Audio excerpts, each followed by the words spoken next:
प्रार्थना मान लो, लोक परलोक में जो सुख चाहिए वो सब नाम से प्राप्त हो जाएगा। देखो, इसमें चिंता नहीं करनी भगवान ने अपनाया कि नहीं अपनाया, इसकी भी परीक्षा नहीं करनी। भगवान ने अपनाया कि नहीं अपनाया इसके लिए हमें ढूंढने की जरूरत नहीं। भगवान से भी बलवान भगवान का नाम है, उसको हम पकड़े। बात समझना। गोस्वामी जी कह रहे हैं जोगुना विराग कलयुग है, अष्टांग योग का फल है परमात्मा में समाधिस्थ हो जाना। कोई बिरला योग का प्रयोग परमात्मा समाधि के लिए करता है। नहीं, आप देख लीजिए, हम जो योग करते हैं उसका उद्देश्य क्या है? अनुलोम विलोम कपाल भाती जो भी करते हैं उसका उद्देश्य क्या है? शरीर स्वस्थता। ध्यान से देखिएगा, शरीर स्वस्थता का उद्देश्य क्या है? भोग, समाधि नहीं। जो अष्टांग योग का फल है समाधि, कलयुग में नहीं रह गया। कोई बिरला होगा, हम ये नहीं कहते भगवान की सृष्टि में ऐसा नहीं हो सकता, होंगे, कोई बिरले होंगे, लेकिन प्रगट में देखने में जो आता है वो योग का प्रयोग शरीर स्वस्थता और शरीर स्वस्थता का प्रयोग भोग।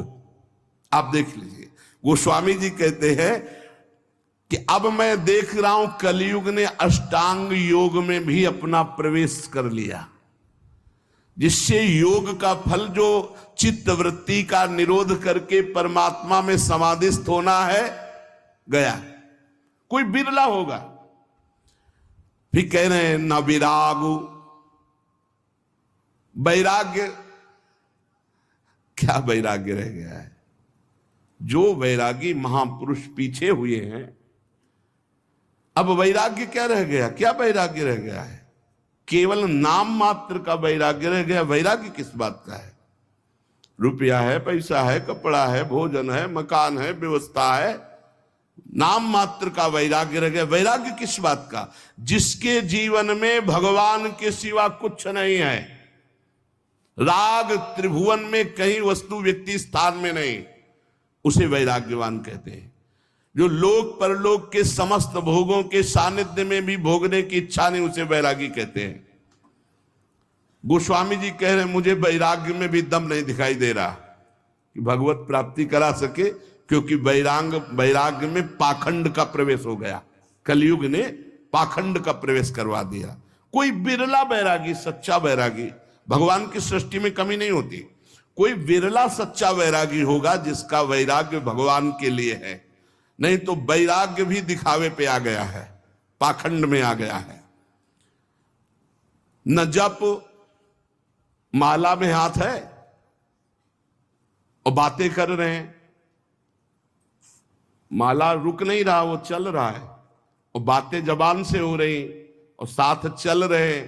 क्या जप हो रहा है? किसका जप हो रहा है? जप तो तब माना जाता है जो जप कर रहे हैं वो हमारे ध्यान में है, वही हम सुन रहे हैं, वही हम बोल रहे हैं, उसे जप माना जाता है। तीन बातें जप में होनी चाहिए। जो हम जप रहे हैं वही सुन रहे हैं, वही हमारे ध्यान में है। राधा तो दिखाई दे रहा है, राधा लिखा, सुनाई दे रहा है राधा, और हम बोल रहे हैं राधा, और फिर एक मन का सकिला, फिर राधा, फिर एक मन का सा, वो जप। अब जप में भी 11 माला कहा है, हो जाए हर 5 मिनट में घड़ी में, और जल्दी जल्दी, स्वाद नहीं, रुचि नहीं, मन नहीं, बस। कोई कोई तो ऐसे माला सरकाते हैं कि हमें लगता है कि अगर रा बोले तो भी नहीं सरकेगा। राधा राधा तो बहुत बड़ी बात है, अगर वो रा बोले तो इतनी रफ्तार से नहीं चलेगा। अब पता नहीं कैसे ऐसे माला सर सर घूम रहा है। माला घूमने से भगवत प्राप्ति होगी क्या? माला घूम, देखो ये माला है, काउंटर है, ये चीजें मन लगाने के लिए हैं। असली तो जब श्वासों की माला में, धड़कन में नाम चलता है, रोम रोम आनंद से खिल उठता है, ये प्रारंभिक दशा है। तो प्रेम प्राप्ति के लिए नेम लिया गया है, इसलिए आवश्यक है माला और काउंटर से जपना। पर वो जप इस तरह का होना चाहिए कि वही सुनाई दे, वही जो बोल रहे हो वही दिखाई दे, ऐसे तब जप किए। अब बोलो इसमें तुम बात कर सकते हो? हिम्मत नहीं कि तुम बोल सको, तुम्हारी हिम्मत नहीं कि क्योंकि बोलोगे तो क्रम टूट जाएगा। जब अपने लोग अभ्यास करते थे तालू में जिभ्या ऐसे लगा के ऊपर, बोलना विष जैसा लगता था क्योंकि वो क्रम टूटेगा, वो चल रहा है। गोस्वामी जी कह रहे हैं कि जो मंत्रानुष्ठान है अब वो नहीं दिखाई देता, कलयुग का बड़ा प्रभाव है। और जाग माने यज्ञ। अब यज्ञ तो भाई बहुत दुर्लभ बात हो गई यज्ञ करना। कोई महापुरुष अनुष्ठान करते होंगे, अच्छे से पूर्ण भी होता होगा, सृष्टि है भगवान की, पर अब बहुत मुश्किल है यज्ञ करना, क्योंकि त्रिकाल संध्या करने वाला मंत्रवेत्ता आचार्य और जौधान्य आदि बड़ा पवित्र, भूमि पवित्र, जजमान की वासना पवित्र, उपासना के भाव, और बड़े ही सुरक्षा से जब यज्ञ होती तब वो पूर्ण होती है। यज्ञ भोक्ता भगवान प्रसन्न होते हैं, दर्शन देते हैं, कृपा करते हैं। गोस्वामी जी कह रहे यज्ञ भी बड़ा कठिन, यज्ञानुष्ठान त्रेता में पूर्ण होते थे। अब कह रहे हैं कि तपस्या, इसमें भी दंभ घुस गया, तप में दंभ घुस गया। बाहर से दिखावा की भावना आना ही दंभ कहा जाता है। तप होता है भगवान की प्रसन्नता के लिए। बहुत से महात्मा एक लंगोटी लगाए पूरा जीवन ऐसे कष्ट सहते हुए भगवान को रिझा लिए, आज भी हैं, पर प्रायः तपस्या है, उससे तपस्या का फल। और भगवान तपस्या समर्पित करके दैन्य होने से भले मिल जाए, नहीं तपस्या से भगवान को नहीं खरीदा जा सकता। तप के द्वारा भगवान को खरीदा नहीं जा सकता। तप में शक्ति संचय होती है, पर अहम त्याग करके वो तप भगवान को समर्पित कर दे तो भगवान की प्राप्ति हो जाए। पर शुद्ध तप, तप का अर्थ होता है ताप सहन करना। जैसे काम हमारे हृदय में ताप देता है, क्रोध हमारे हृदय में ताप देता है, लोभ मोह देता है, इनको हम सह जाएं। अपने धर्म में चलने पर जो कष्ट होता है उसे सह जाने को तपस्या कहते हैं। बोले वो भी दिखावा हो गया है, दिखावा हो गया है। भगवान जानते हैं तो हम दिखावा किसके लिए कर रहे हैं? तो तप में दिखावा, दंभ घुस गया। और बोले जो त्याग है, जोग न विराग जप जाग तप त्यागो, त्याग कहते हैं हमारे हृदय में भगवत प्राप्ति की लालसा हुई है, जानबूझकर सारे भोगों का, सुख सुविधाओं का त्याग करके असुविधा युक्त जीवन, भगवान के लिए सब सुविधाएं हैं, असुविधा युक्त जीवन। त्याग का जब तक अहम होता है तो ना संतों में और ना भगवंत में द्रवण क्रिया नहीं होती, ध्यान रखना। उनका हृदय तभी द्रवित होता है जब त्याग का, अहम का भी त्याग हो जाए। कई बार सत्संग में सुनाया है, पूरे भारत की नदियों का भ्रमण करके फलाहार दुग्ध आदि से जीवन व्यतीत करते थे। उनको जब सुनने को मिला महाप्रभु चैतन्य देव की महिमा की कीर्तन में अमृत बरसता है, तो उन्होंने लगा कि जब मैं जाऊंगा तो मैं त्यागी हूं, समस्त तीर्थों का अवगाहन किए हूं, फलाहार दुग्धाहार रहता हूं, तो महाप्रभु गले से लगा लेंगे। कीर्तन में पहुंचे, जे भी पहुंचे तो महाप्रभु का कीर्तन रुक गया और कहा कौन बहिर्मुख पुरुष आ गया जिससे कीर्तन का रस सूख रहा है? और वही आए हुए थे। बोले हटाओ इनको, हटा लो। अब वो जो दूर जा करके खड़े हुए और रोने लगे कि प्रभु क्या मुझ जैसे अधम का आपके चरणों में कोई स्थान नहीं मिलने का? अगर आप जैसे महापुरुष, अंदर से प्रार्थना करते हैं, आप जैसे महापुरुष मुझ जैसे अधम को स्वीकार नहीं करेंगे, फिर मेरा उद्धार कैसे? महाप्रभु दौड़ पड़े और जाके गले से लगा लिया और कीर्तन में उन्मत्त कर। अहम का त्याग, त्याग की स्मृति का त्याग, दैन्य भाव। तो त्याग का भी महत्व भगवत प्राप्ति नहीं करा सकता। तीरथ न धर्म जानो वेद विधि किमि है। अब तीर्थ, ध्यान देना, आप कलयुग की चाल का ध्यान देना, आप सब हृदय वाले हैं। घर गृहस्थी में उतने पापाचरण की वृत्ति नहीं आएगी जितना तीर्थ में आने की संभावना है। क्यों आने की संभावना है? कलयुग की कुचाल है कि यहां का पाप वज्र की तरह होगा, तुम्हारी दुर्गति होगी। ब्रह्मा जी के 4 ये युग पुत्र हैं, सतयुग, त्रेता, द्वापर, कलयुग। सतयुग से कहा मैंने सृष्टि की रचना में नरक की रचना की है, उसका भी ध्यान रखना, कुछ लोग उधर भी जाना चाहिए। बोले प्रभु हमारे राज्य में कोई नरक जाए असंभव, आपकी इस आज्ञा का पालन नहीं हो पाएगा। सतयुग ने कहा। त्रेता से तो त्रेता ने कहा बड़े भैया का अनुसरण करेंगे। द्वापर से कहा तो द्वापर ने कहा हम आज्ञा पालन करने की सम्यक चेष्टा करेंगे, आपकी आज्ञा का पालन हो कि कुछ लोग जो अधर्माचरण करेंगे वो नरक भेजे जाए।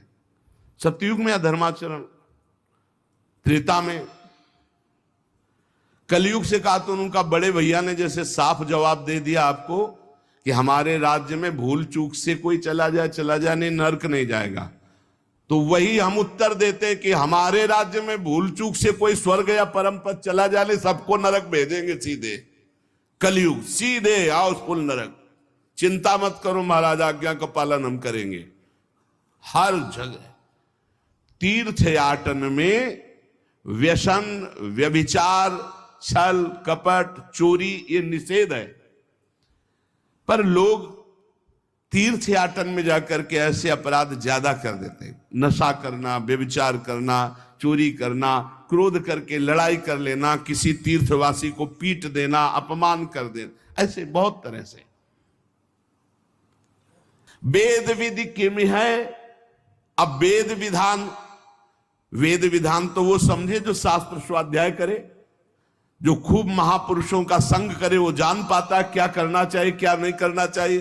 तस्मात् शास्त्रम प्रमाणम ते कार्यो व्यवस्थित हो। अब यहां फुर्सत नहीं है मोबाइल से, टेलीविजन से, पेपर से, संसार की बातों से, तो कौन पढ़े योग वासिष्ठ, कौन पढ़े भगवत गीता की टीका, कौन पढ़े श्रीमद् भागवत महापुराण, कौन पढ़े वेद के सिद्धांत। तो कैसे पता चलेगा जीव का कर्तव्य क्या है, क्या करना चाहिए क्या नहीं करना चाहिए। ऐसा नहीं वैदिक सिद्धांत को जानने वाले नहीं हैं, पर बिरले कोई।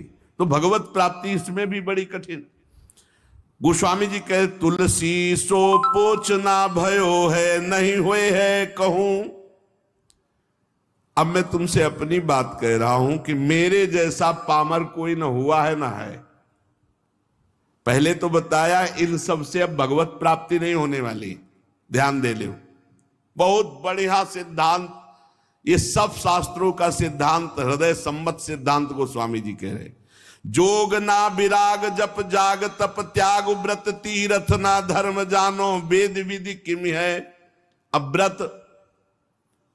व्रत की पूछो तो कोई बिरला ही व्रत का नियम। एक बार हमने वर्णन किया था कि दशमी को ये और एक बार, और द्वादशी को एक बार, और एकादशी को तो पूरा या तो निर्जला रहो या एक बार जल फल फूल जो कुछ थोड़ा सा ग्रहण कर लो।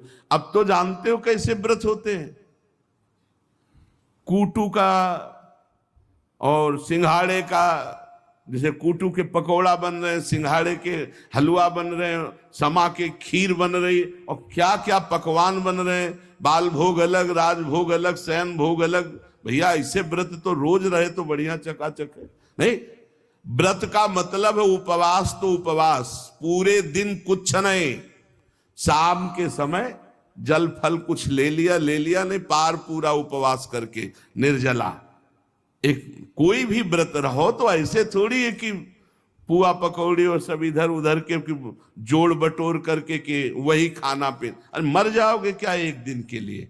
व्रत रहो तो शाम से हर व्रत में मंगल विधान होता है। जो हम जलते हैं, जो भूख से व्याकुल होते हैं, उससे हमारे पाप नष्ट होते हैं।